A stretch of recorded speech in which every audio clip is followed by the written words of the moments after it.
Hello my friends and welcome. Let's start this one straight away from the Frontline updates. The situation in Kupiansk is actually getting better for Ukrainian army, despite Putin's claim that Russia fully occupied the city, but no, it is not even close like that. For the last 24 hours, I obtained the information from Ukrainian military, Ukrainian officials, and they also published this one in their official resources that Ukraine mostly cut the Russian supplies not far away from Hulaipole. So basically, Russia struggles to feed their forces, supplying them in Kupiansk city itself. They sent the army groups there, they put their flags in multiple of the districts of the city, but other than that, they were not capable to create the bridgehead to keep their forces for extensive period of time. One of our officers writes that it's the positive news in Kupiansk Frontline, which I have spoken repeatedly.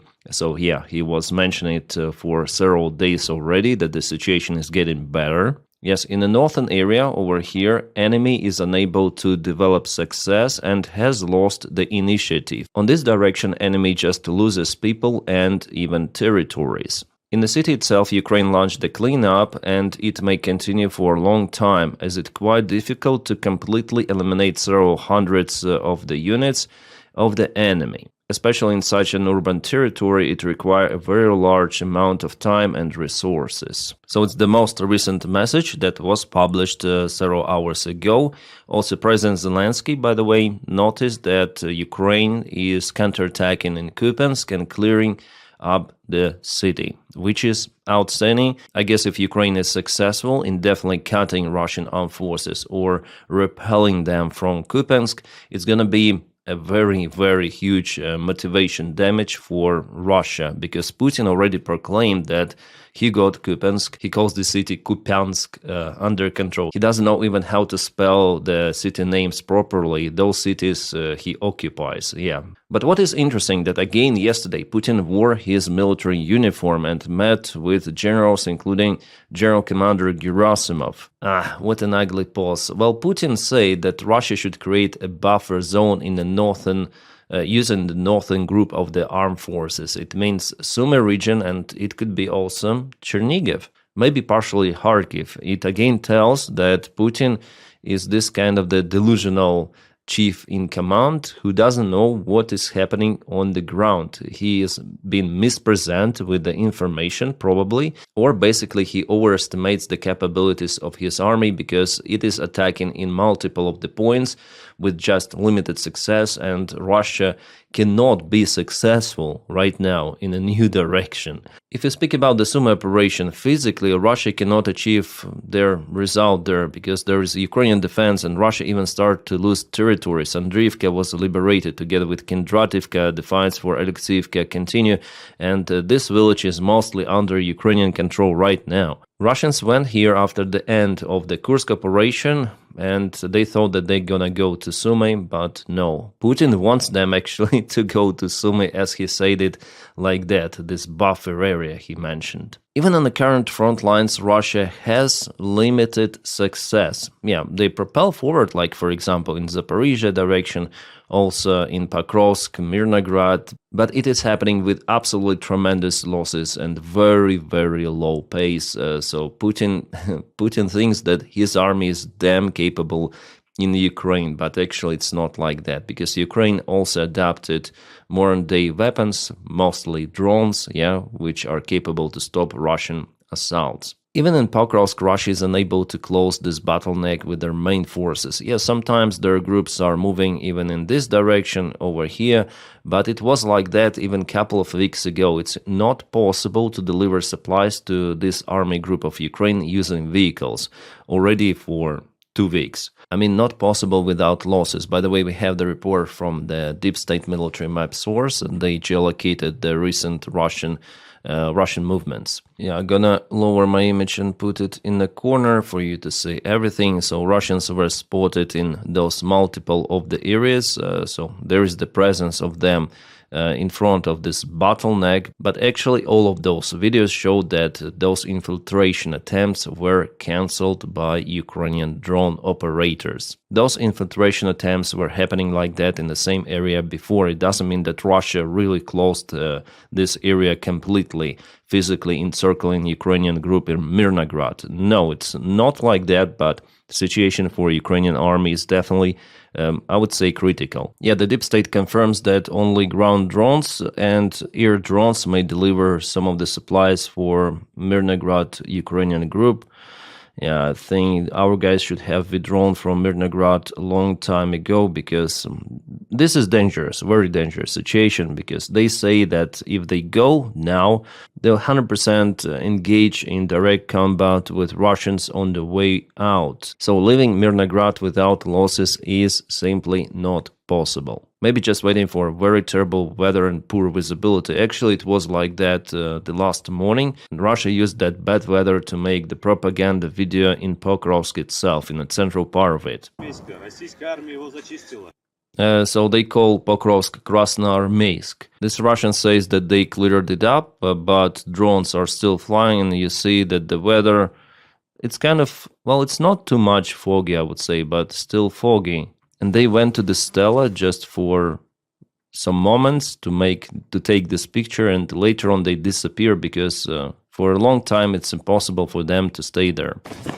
You see, they are running from the local basement over here very fast to take this picture and leave, because it's very, very dangerous for them. They used this weather, otherwise it wouldn't be possible for them to film it. By the way, Gerasimov yesterday said that Pokrovsk is fully taken by Russians. Maybe he saw that kind of the video, but actually it's not like that. The gray area is out there, and even Russian military bloggers, they say about it, that Pokrovsk is not yet liberated, they call it. If you check out my Kursk analytic, he shows that there is extension of the gray zone. Yeah, definitely, as I mentioned you, with those images, Russians were spotted, but all of them were annihilated by Ukrainian drones. Russians are not controlling this territory with the infantry. Yes, sometimes, occasionally, presence. That's why I'm saying that if Ukraine starts to withdraw the forces, there is the risk of the direct combat with Russians. And Russians also try to mine this area, yeah, according to our guys' reports coming from our guys. The critical areas here, Rivne and the Russian advancement from Liman. Ukraine tried to counterattack here, but it didn't help. But at the same time, there is the presence of the Ukrainian armed forces in the northern part of Pokrovsk, so everything is mixed out there. But our guys still continue to defend Mirnograd for very, very extensive period of time. Actually, I thought that Russians might take Mirnograd maybe a couple of weeks ago or something like that. In Konstantinivka direction, Russia also moved a little bit forward towards Stupachki direction, but it's not too much. Yeah, they still struggle to go into the settlement for urban fights. With a single attack vector, mainly for Russians, it's very, very slow and difficult. Now let's go to the deep state military map. There Russia advanced towards Hulaipole, so it was yesterday or 2 days ago, and it is today. Again, you see this movement here. Russians, unfortunately, they go every day closer to the main defense line and to defense hub, which is Hulaipole itself. The fight for it will start probably, maybe even this week. So yeah, Putin says that the situation on the front lines is fully in Russians' hands. We see that it's not always like that. Russia has advantage over Ukraine, it's clear. They're the side that takes most of the ground, but they're also the side that takes most of the losses. And it's crazy. I cannot show you all of the pictures that I see coming from the drone videos, but guys, they have absolutely crazy amount of the losses. It has never been like that since the beginning of the war, I might say. Magyar shared the video from outskirts of the Pokrovsk. It's crazy. Every meter there is a body, bodies everywhere. And with that, how long they might continue?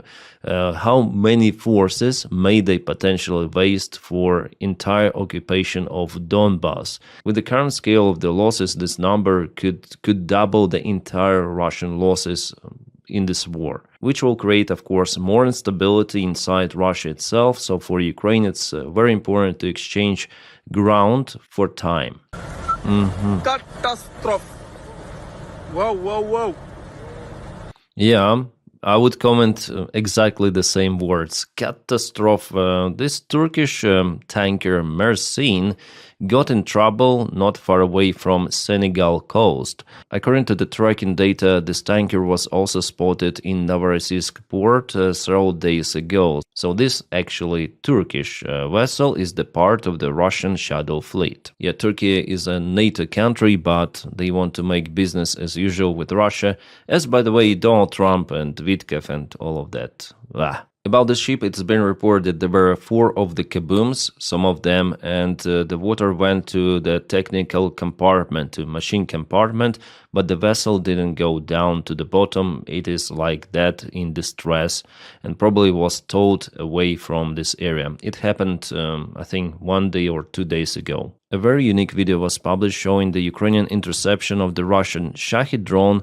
Well, this drone was carrying the Russian air-to-air missile R-60, Soviet missile, air-to-air. The targeting distance of this one is 10 kilometers. You see, it's mounted on the top, and later on the debris of the Shahed drone was found. Definitely it is a missile. Over here, you see. So Russia experiments with the new modifications of Shaheds, and their goal now is to hit Ukrainian helicopters and jets, military fighter jets, with the help of those missiles.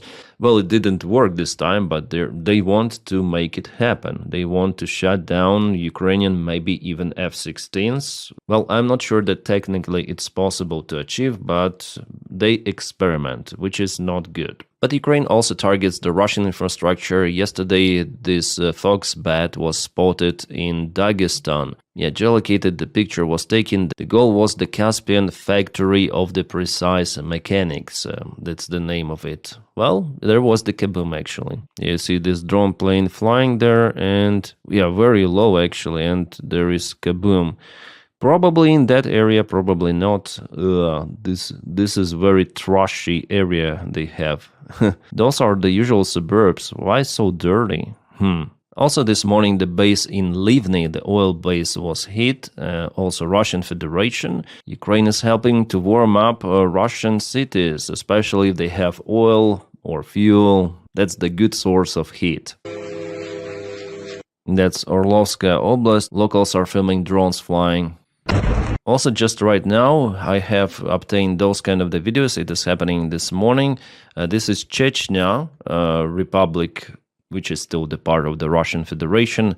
They lost the war, so Russia now uses them in the wars against other countries, like, for example, Ukraine. That's why Chechnya is now a legitimate target for Ukraine. In Gudermes, it was something hit there, but what? It's hard to say, just obtain this video. Alright, this one is interesting. After United States-Ukraine meeting in Florida, focus shifts to Putin. And of course, Putin will not accept the peace deal, which was not actually agreed with the Ukrainian side. Ukrainian and American delegations, they agreed to continue communications. Ukraine was pushed to give up territories. Zelensky said about it openly. For 6 hours, he said there were negotiations just about that particular one, about giving up territories to Russia, but no Ukrainian president, no Ukrainian government, and no Ukrainian people will agree on that. And again, the principle of those negotiations, which are based on Russian demands, they have no future. Even Russia will not agree on those. Yes, they would like to receive Donbass just like that, but for the rest of the points, Russia will continue the war. That's it. They want negotiations to postpone sanctions, maybe in the best variant to release sanctions, and to occupy more Ukrainian territories without using military. Those are 3 big goals. And Russia is quite successful in some of them. For example, they have their own spies in the United States close circle of Donald Trump, like Vitkov, for example, and they propel ideas of the future business cooperation with Russia. There is an article published by the Wall Street Journal about that United States, they want to cooperate with Russia in Arctics, they want to cooperate in oil industry, and many of the companies connected to the Trump's family and Trump's sponsors, they want to reach this deal between United States, and Russia, and they don't really care about Ukraine or how this war ends because it's just an obstacle to achieve their own local business interests, and they don't care about security of Europe either. And Witkoff, as a co-owner of many of the Trump's businesses, he is also interested in that, and he plays in favor of Russia because that is how he thinks that it's the fastest variant to achieve so-called peace, to give up Ukrainian sovereignty to Russia. Well, again, it shows that if people have lots of the money, it doesn't mean that they have brains, because Putin will not agree on that. Those businessmen, they need to understand what Putin says every time.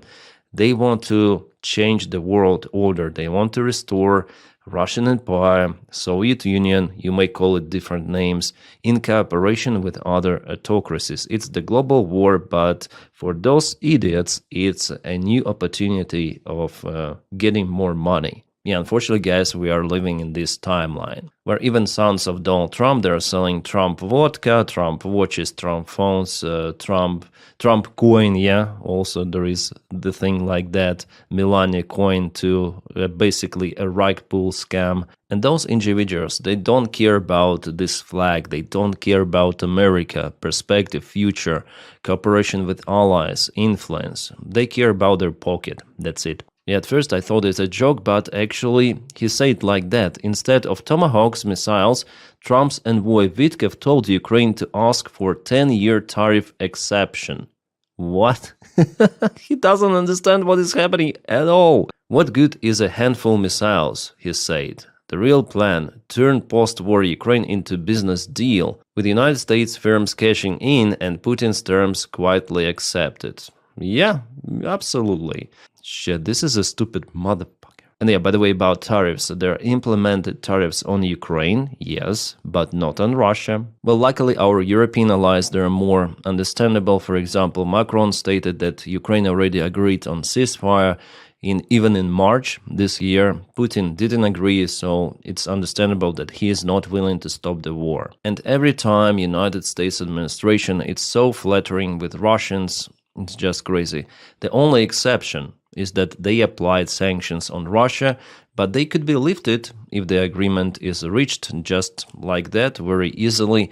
And if they do not implement more sanctions on Russia, those which were implemented before could be easily circumnavigated after some time. Well, in general, I would say that so far those negotiations with the United States of America for Ukraine, they're more or less okay. Judging on who is in charge of the White House, it could be way worse. For example, Ukraine continued to cooperate with European partners to purchase United States weapons, and still Ukraine obtains intelligence. But initially, of course, Ukraine was pressed a lot by United States, and there was information in media that United States even threatened to cancel entirely all of the military support and intelligence for Ukraine during the first days of this 28-point peace plan that was dismantled. And now there is a big scandal around it, as you may understand, including Witkoff, including Doni, who didn't read this plan,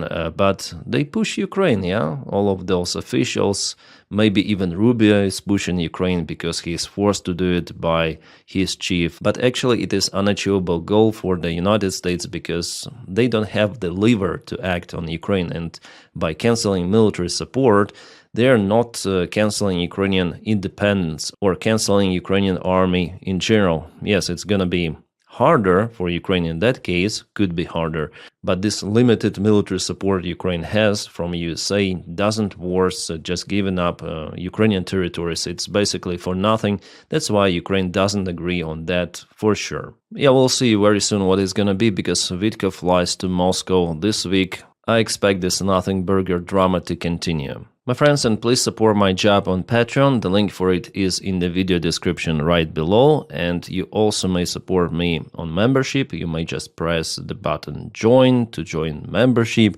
And that is what makes this content really possible. It's my full-time job, so thank you so much for hiring me for this mission. If you don't have that opportunity for support, you might just press your like to this video and subscribe for the channel.